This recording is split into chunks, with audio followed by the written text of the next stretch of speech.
तो दोस्तों, जैसा कि आपने मेरा ये 10 साल का फ़िटनेस जर्नी देखा, तो ये किस तरीके से पॉसिबल हुआ, इसका तरीका बस एक ही है, ठीक है? वो तरीका है कि सेम रूटीन, सेम डिसिप्लिन वाली रूटीन आपको लंबे समय तक फ़ॉलो करना है, ठीक है?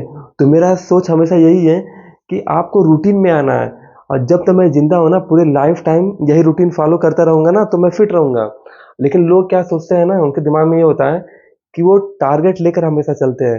जब भी वो फ़िटनेस में आते हैं या उनको फैट लॉस करना है, गेनिंग करना है या बॉडी बनाना है, तो हमेशा दिमाग में टारगेट रहता है।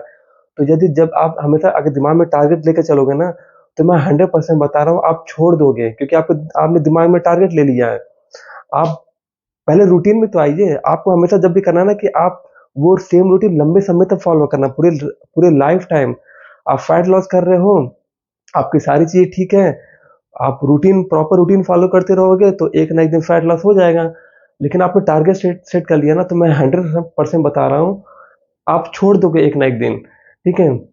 और दूसरी चीज़ देखो, मैं ये इस समय मेरी एज 35 हो गई है, तो मुझे फ़ील होता है ना कि जैसे-जैसे मेरी एज बढ़ रही है, तो मेरे अंदर और ज़्यादा फुर्ती आ गई है। मैं और ज़्यादा एक्सरसाइज़ सही तरीके से कर पाता हूँ। तो इसको मैं क्या बोलूँ, मुझे खुद समझ में नहीं आ रहा।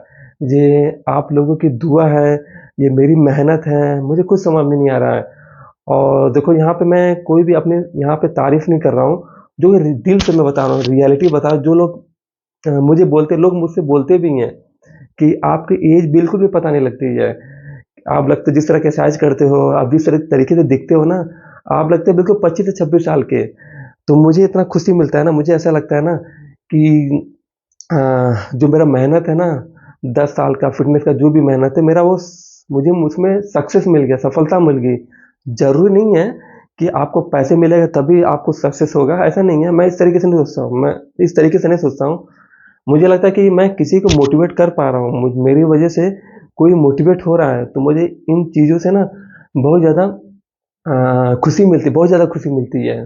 और लोग मुझे बहुत ज़्यादा रिस्पेक्ट देते हैं, तो मैं क्या करता हूँ ना, एक तो लोग मेरी वजह से मोटिवेट होते हैं, तो वो मुझे रिस्पेक्ट देते हैं ना, तो मेरा काम है कि उनको मैं डबल रिस्पेक्ट दूँ, और ज़्यादा मैं उनको रिस्पेक्ट देता हूँ। तो इससे क्या होता है, आपकी इज़्ज़त है ना, जो आपकी रिस्पेक्ट है और ज़्यादा बनेगी, ठीक है? तो हमेशा आप दूसरे को रिस्पेक्ट दे दिए। अगर आपको कोई मोटिवेट हो रहा है ना, तो आप ज़मीन पे रहिए बिल्कुल, ठीक है? ऐसा नहीं कि लोग क्या होता है ना, कि जो थोड़ा-सा भी इज़्ज़त मिलने लगती है या थोड़ा-से पैसे मिलने लगते हैं ना, तो बिल्कुल ज़मीन से पैर ऊपर हवा में चले जाते हैं। उनको बिल्कुल भी समझ में नहीं आता है। तो जैसे-जैसे आपने इज़्ज़त कमाया, आपको आपकी इज़्ज़त डाउन भी हो जाएगी। तो हमेशा यही करिए कि आप यहाँ पर आए हैं, दुनिया में आए हैं, तो आपकी वजह से किसी को फ़ायदा हो, आप किसी को मोटिवेट करें, ये आपके लिए बहुत खुशनसीब है, आपके लिए। मैं तो बहुत ज़्यादा खुशनसीब हूँ कि मैं लोगों को मोटिवेट कर पा रहा हूँ। तो मेरा गोल यही है कि पूरी लाइफ़ टाइम ना मैं बिल्कुल ऐसे ही दिखूँ, ठीक है? तो ये देखो, यहाँ पे ना आपको थोड़ा-सा दिमाग से भी थोड़ा-सा पॉज़िटिव में दिमाग भी आपको थोड़ा सही तरीके से सोचना होगा, ठीक है? पॉज़िटिव सोचना होगा। अगर आप पॉज़िटिव सोचेंगे, तो आपका दिमाग सही रहेगा ना, तो आपकी सारी चीज़ वो दिखेगा, आपकी बॉडी में भी दिखेगा। मैंने सोच लिया कि मैं लाइफ़ टाइम तो मैं बिल्कुल फिट रहूँ, तो शायद इसी वजह से मैं एक्सरसाइज़ सही तरीके से कर पाता हूँ, ठीक है? वो रूटीन लंबे समय तक फ़ॉलो करता रहता हूँ, ठीक है? शायद शायद इसी वजह से, मुझे खुद नहीं पता किस वजह से। तो यही आपको बताना था। और दूसरी जगह मैं आपको बताना चाहता हूँ, ये मैं अपना एक्सपीरियंस बता रहा हूँ, प्रैक्टिकली बता रहा हूँ। देखो, आप पहले ना अपने आप को खुश रखिए, अपने आप को मोटिवेट रखिए, अपने आप को फिट रखिए। और मुझे लगता है, अगर आप अपने आप को रखते हैं ना, तो आप दूसरे को भी कर पाएँगे, दूसरे को भी रिस्पेक्ट दे पाएँगे, दूसरे को भी फिट रख पाएँगे दूसरे को। तो पहले आपको अपने ऊपर काम करना होगा, फिर आप दूसरे के साथ वो कर सकते हैं।